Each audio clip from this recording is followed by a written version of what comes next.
Hi, this is Anthony Lighthall. Thank you for joining me today on this podcast entitled From Dreams to Actions, where we discuss business goals, supporting positive energy, and following your dreams. On today's episode, we're going to discuss being patient. So, in this world that we live in right now, this current generation, patience is very important. I feel like a lot of us are kind of lacking it nowadays, because patience is important whether it's in your personal life or even in your business life. And I say that because now we live in a world of such rapid pace, especially with technology and also instant gratification, where, as an example, with your cell phone, you could do honestly everything from ordering food to ordering a ride, taxi, Uber, Lyft, etc. Um, even playing a game, um, and also watching your favorite show, watching a movie on your cell phone. Like, who would have thought about that 20 years ago? But we're doing it right now. And with having all of this access, let's say through a device, a tablet, a cell phone, a laptop, there's instant gratification because everything is at your fingertips or a swipe of a thumb. And you have to understand that, yes, a lot of this is the technology is great. It's been a blessing because it's saved time. It's also expanded businesses and helped out a lot of people.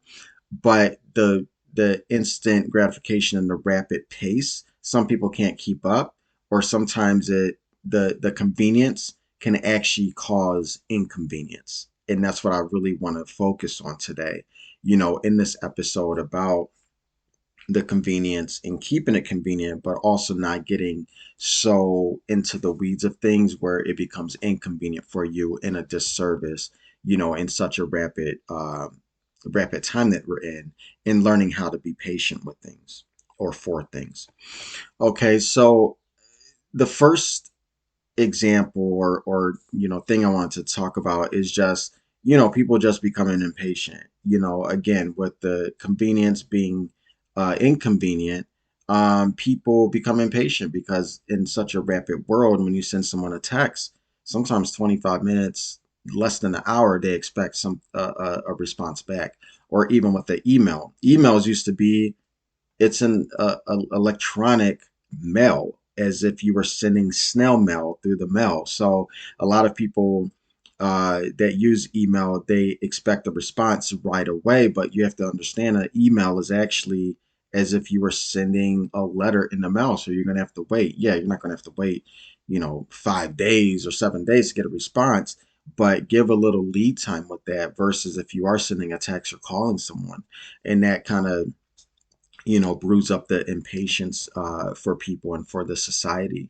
Rapid responses, as I'm saying, I think that's a really big thing where people know that you are connected and they want to get a response right away. What was the holdup? What was going on? It's like, I'm at work, or I was busy, or maybe I just didn't want to respond. And having that instant rapid response rate, a lot of people expect that, nowadays. And then the last thing too is a huge one where people feel they can't be disconnected. You can be disconnected. It feels good. There's times where I'm in a certain mood. I don't want to hear my phone, going off or notifications or hear from anyone. I'll put my phone on airplane mode. Sometimes I'll even just turn my phone off and I'll watch a movie or I'll just sit in silence. And it feels great because no one knows where I am. No one is tracking me. No one is disrupting me. This is my time. And it just feels so good to do that where I'm not connected to anyone or anything in the world. So, try it out if you can do that. I understand people have busy lives or have kids or taking care of somebody. They do have to be in uh, this connected environment or stage. But if you can afford to do that and you're not doing it for a whole week, do it for an hour. Do it for, when you go to sleep at night. Just turn your phone off. You don't want to hear that going off. but I think a lot of people nowadays where they feel they have to be connected, and so being disconnected is a really big deal for them. Another thing I wanted to share, whether it's of influencer you follow or a celebrity or just someone you may not know, there's a lot with social media and even in TV and advertisement where um, a lot of comparison goes on, and that really affects patients as well. Because let's say, real, just pick a random person, you're following, and every time they're posting something, they're on another trip, or when they're at home, they have a beautiful home with a pool, and they have land, and they have horses. Or next time they post, they're showing a business deal they're doing, or another vehicle or luxury car that they brought. And the thing is, that can really affect someone mentally who does not have the discipline of being patient, because a couple things here. One, you may be comparing their chapter 20 to your chapter 2. I'm going to say that again. You may be comparing someone's chapter 20 to your chapter 2.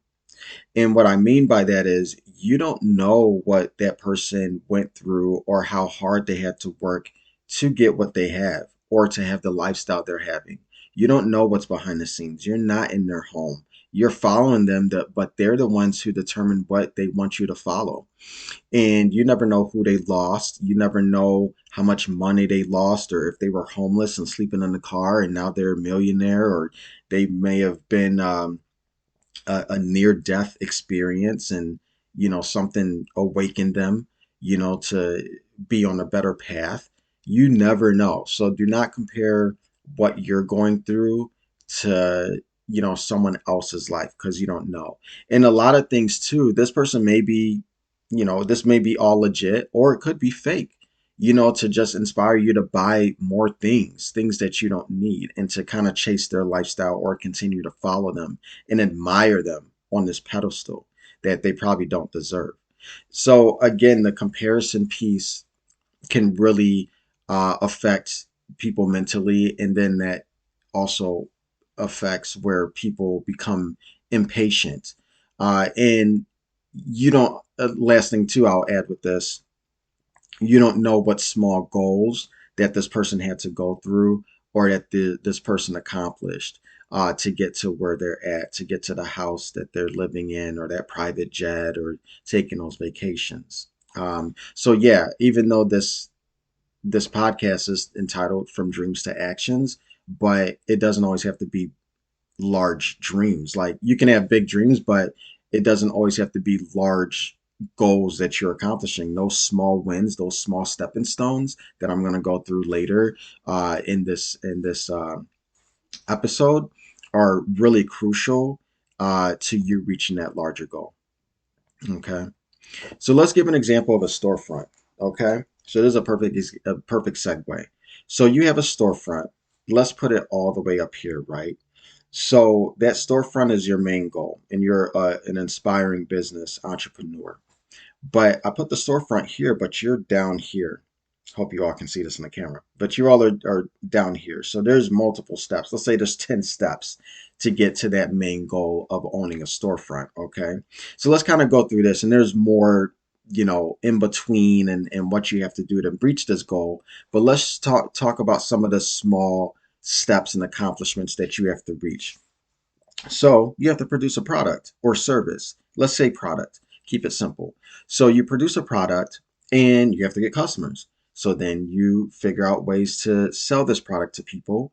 And then in return, you get revenue, you get money. Then you take that money and you reinvest it in your business, and you buy better equipment, better tools, get a logo. And when you do that, or build a team, and that helps your business to grow, and now you have enough funds and capital to either put a great down payment on that storefront, or to just buy it outright and you own it. And so having those small stepping stones, those small wins, helped you to get to your greater goal. And I think a lot of people neglect that and forget that those small wins are crucial. They're really important to your overall goal and your overall dream. This may take a year, 5 years, 10, 20 years. But you have to be consistent and continue to accomplish those small wins and those stepping stones for you to reach that goal. Okay. A lot of people, I think, nowadays, as the instant gratification kicks in, I want that storefront right now. I crunch my numbers. If I buy the storefront, it's going to motivate me to reach these small goals. Um, I can finance it. I'm not going to put money down. I'm not going to get all into the weeds in that. People have their own strategies of what they want to do. But I think when you just want that quick win, that snap of a finger, that's where you can get in huge trouble financially, with your business or whatever you're trying to do. And you can become overwhelmed because now you're trying to hustle to you have your dream now, and now you're trying to do these stepping stones, but you're trying to do them rapidly and trying to do them quick to get that instant gratification. When I started my woodworking business, now it's going to be like 6, 7 years ago. When I first started and I was selling products, the quick story is there was a festival going on. I didn't have money to pay for this fest. Let's say it was like $500. I'm just starting out this business, testing out my products. I'm on the side of the road outside of this festival, outside of the park, and I bring my products. I don't even own a car. I had to borrow a car, stuff my products in there, in the car, in the vehicle that is not mine. Um, I didn't have Nothing was professional. I didn't have a proper sign. I didn't have a logo. I had a cardboard box and I had a Sharpie, a black Sharpie, and I wrote what I was selling on the side of the car and put it like jiggy jig rigged it in a window to show the sign. I didn't have business cards. All I had was a pen and loose leaf paper. And when people were asking how much for these products, or, oh, this is really nice, let me get your business card or your contact, I'm literally writing my first and last name with my phone number, ripping off the piece of paper and giving it to people. And people are like, oh, great. Okay. And they're like folding it up, putting it in their pocket. Right. So that's how I started my business. And then I did get people who bought my products. And once that happened, I said, okay, I got something here. I always say if you can sell one, you can sell a million. So I said, all right, if I'm selling people on this or people are at least looking at it, this is going to be a business. And that's what happened. And so that was a small stepping stone. That was like the bottom of the bottom. I don't know how further bottom you could get with that. But I didn't have anything but my products. And you fast forward, let's say 4 or 5 years, I'm going to these same festivals, the same festivals that I was outside of the festival where I needed probably a permit and like police could have ticketed me for doing this. But now I'm inside those festivals selling my products, having logos, I have merchandise, everything that you can think of with a business. It's an LLC. It's registered with the state. I have my documentation. So everything was a stepping stone. And every year, I didn't do all that in 1 year, but it was stepping stones over the years for me to get to where I'm at today. And then diversifying, I just don't make those same products that I sold when I started. I diversified and expanded that business and then had to like change my name, and now it's a product line. It's all this stuff. And I love talking about it. But my whole point is I was patient. Sometimes I didn't even know where I was going. I was like, okay, well, this is what I'm going to have to do in order to expand. And I was able to do that.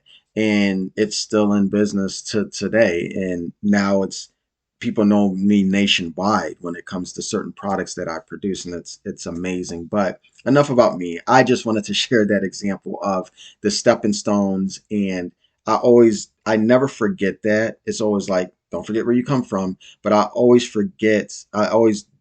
don't forget how I started and where I'm at today, and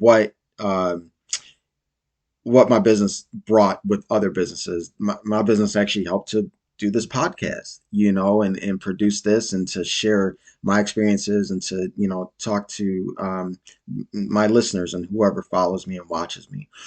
So it's all stepping stones, and it's like a web. It's great. It's like a tree, with branches, and these branches have different different important aspects to that tree.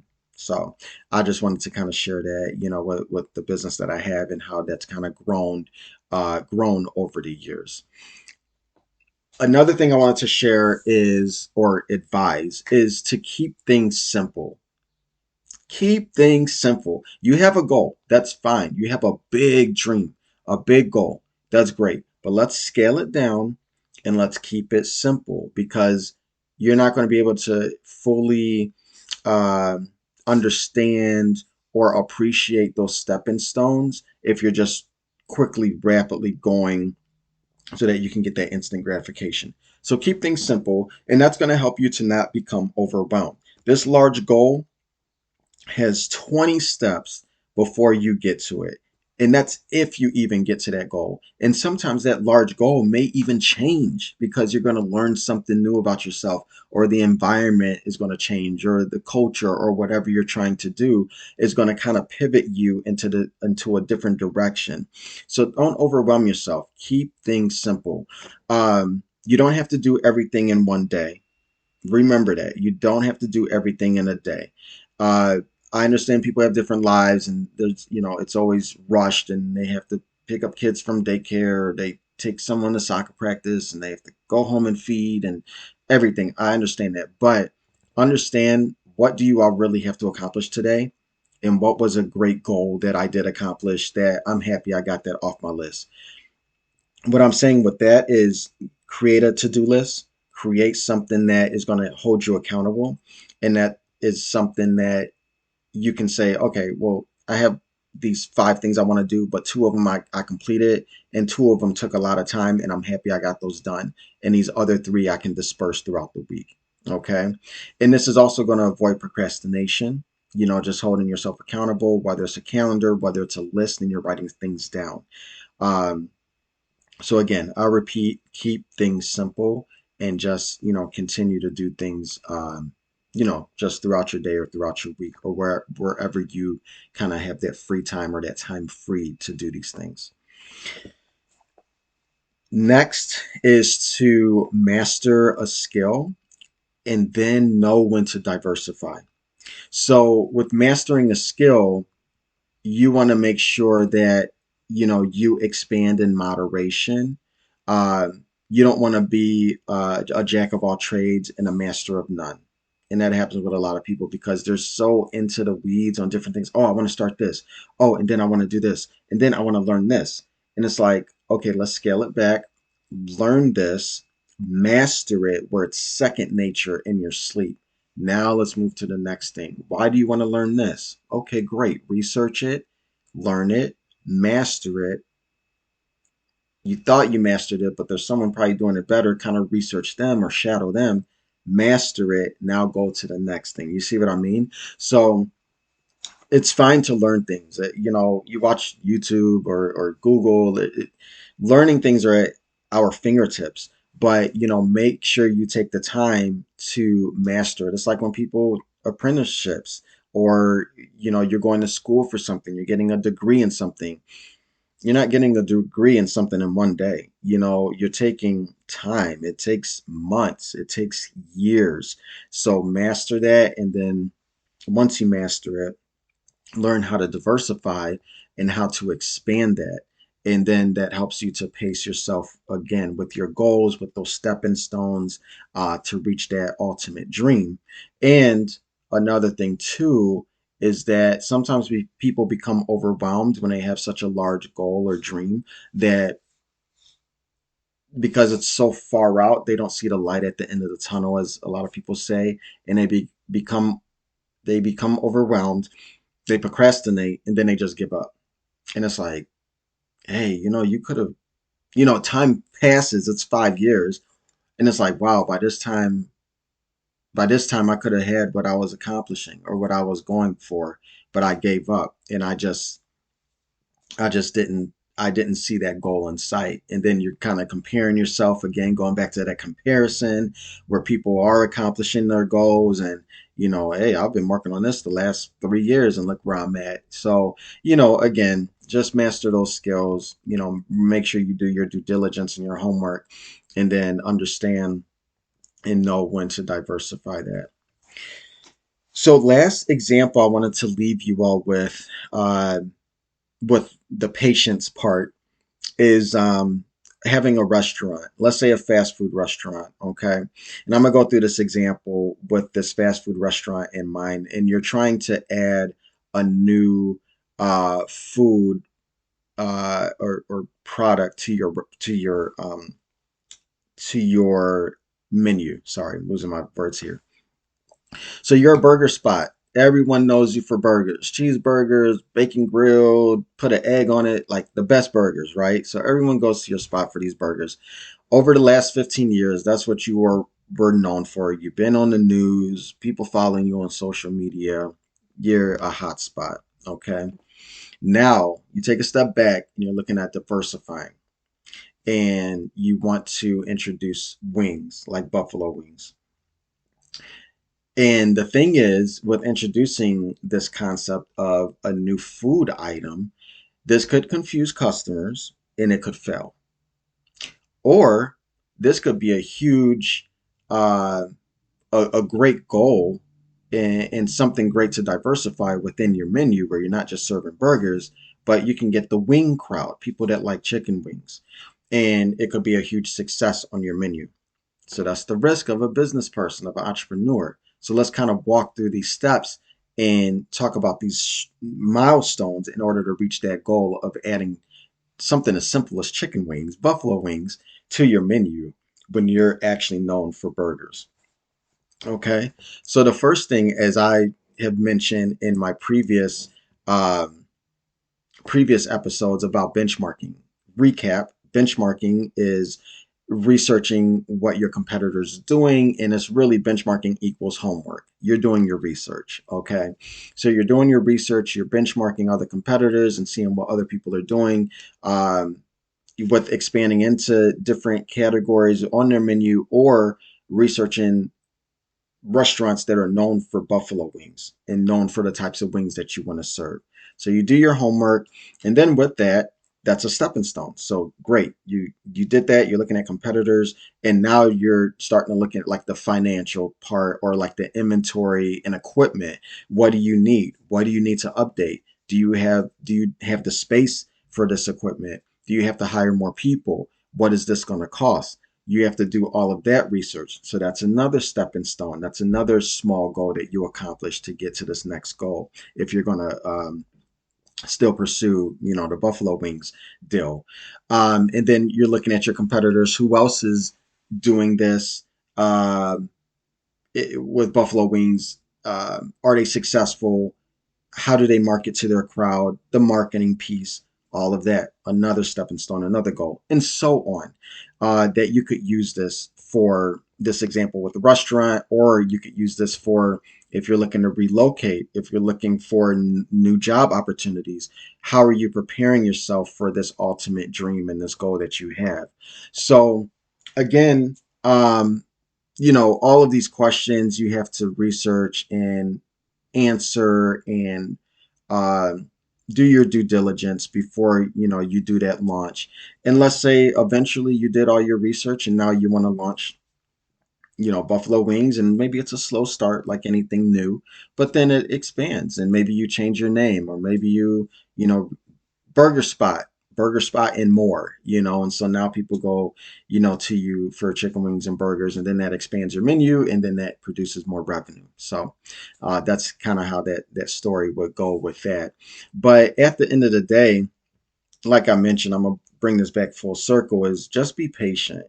Don't worry about what other people are doing, don't worry about what they have, where they're going, because that can really be a negative on your side, if you're trying to rush and keep up and feel like you're not living your life because everyone else seems like they are living their lives, but you're not in their lives, you're not at their house, you're not dealing with their arguments or their trials, or the risks that they're taking. Just focus on yours and be patient, okay? So thank you all for watching. I hope this was helpful, and always remember to follow your dreams.